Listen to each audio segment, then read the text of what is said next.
everyone, it's Mrs. Scott, and this week we're going to be reading a book called Bear Says Thanks.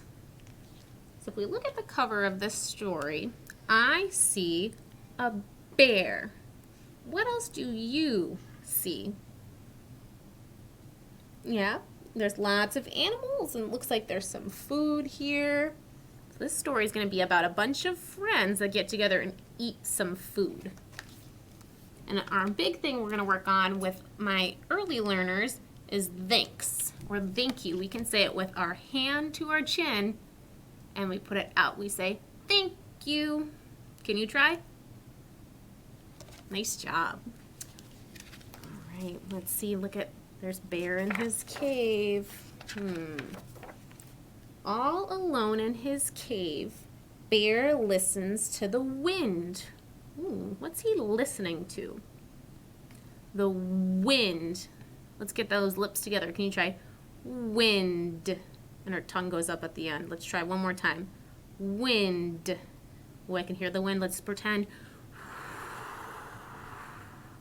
Can you make a wind sound? Nice job pretending to be the wind. He is bored, and he misses his friends. So if we look at Bear and we think about the words I read, how is Bear feeling? Is he happy, sad, bored, scared? Yeah, he's bored. I could make a big dinner, a feast I could share. What's Bear gonna make? Yeah, a dinner, or a word for a big dinner, they called that a feast. That has a lot of tricky sounds. Can you try that with me? We're gonna bite our lip. Feast. Don't forget that snake sound at the end. Feast. Nice job trying those sounds. Those ones are tricky. Oh, and how does Bear feel about making the feast? Remember, he was kind of bored and sad and missed his friends. Now he has a smile. He seems happy or excited. But he looks through his cupboard, and the cupboard is bare. Which doesn't mean bare like an animal. Bare like that's empty. There's nothing in there. It's empty.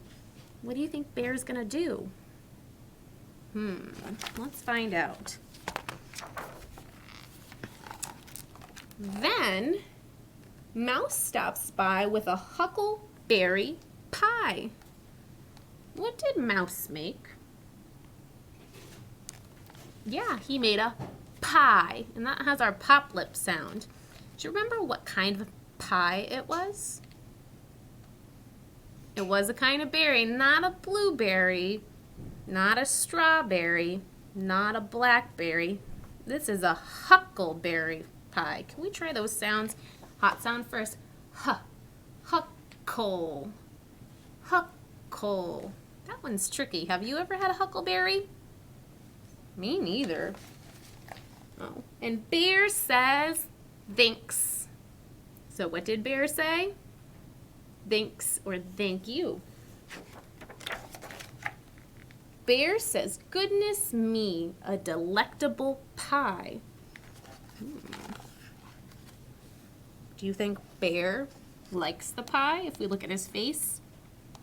Yeah, he's smiling. He feels happy his friend brought him a pie. But I have made nothing, he adds with a sigh.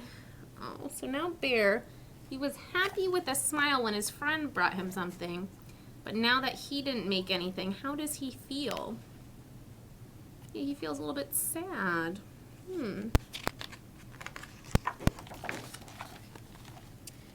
Then they hear, hi-ho. Ooh, who is coming now? Yeah, a bunny or a rabbit. Can you try those? Let's try bunny. That's one word for this animal. Another word that we could call it is the rabbit. So our lips go together like a kiss. Rabbit. And our tongue goes up at the end. And they both see there's another word for this. We call it a bunny, a rabbit, or a hare. Not like the hair on our head, but hair like a rabbit. Can you try that hot sound? Hare. With a big basket of muffins, what did Hare bring Bear? He brought him muffins. Can you try those sounds? Muffins. Nice job trying to bite your lip in the middle. Hare hurries from the cold, rushing wind, and the bear says, thanks, or thank you.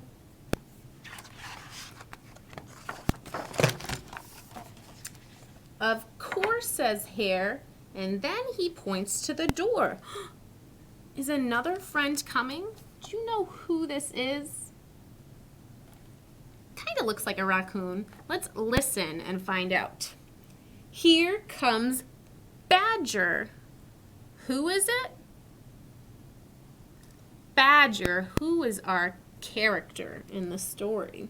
He's got even more. He brought more things to eat. What do you think Badger brought? He brought some fish. That has our bite lip sound in it too. Can you try? Fish. Our quiet sound at the end. Let's see. Do you think more friends are gonna come? Yes or no? Let's find out. Brr, says Badger as he trumps inside. Ooh, he's saying brr. Do you think Badger is hot or cold? Yeah, he's cold. He sets down his pole that has all the fish on it and smiles real wide. So when he smiles really big, how does he feel? Happy or sad? Yeah, we could say he is happy. I'm back from a stroll at the old fishing hole. And Bear says, thanks. He said thank you to Badger. Do you know why he's saying thank you? Because Badger brought some fish. Do you think that more friends are gonna come? Yes or no? Let's listen and see. Then Gopher and Mole come through a tunnel in the ground. We have warm honey nuts. Let's pass them around. Do you know what Gopher and Mole brought? They brought some nuts for them to eat. There's a flap and a flutter and a flurry in the den when in flutters owl and wren. Those are two types of what? Are they types of fish? No. Are they types of birds? Yes. Yes, they're birds. We know they're birds because they have feathers and they fly. And they have beaks too. Let's see what they brought. We have pears from the tree and herbs to brew tea. What did they bring? I know that was a lot of information. They brought some pears. They're kind of like apples. And some herbs so that they can make some tea. And Bear says, wait. He didn't say thank you this time. He said, wait. Can you try that? Put one hand up and wiggle your fingers. Wait. Wait. Let's see what's going to happen.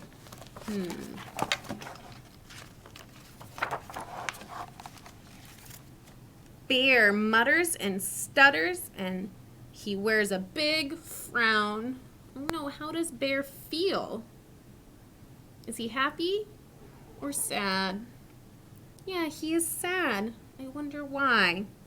Bear sighs and he moans and he plops himself down.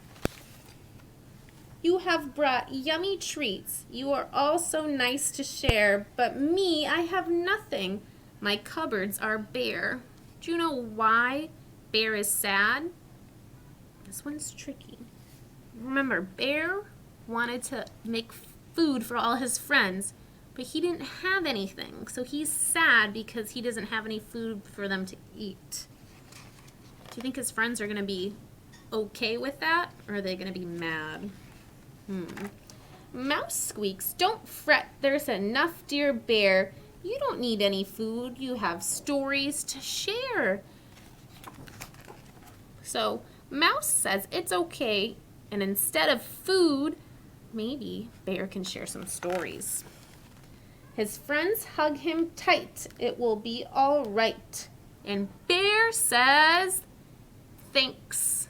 That's a tricky one to say without our hands, too. If we want to make those sounds, our tongue goes between our teeth. And we end with a k and s sound. Let's try it together. Thanks. Thanks. That's really tricky. Did you get all those sounds? We'll keep working on it.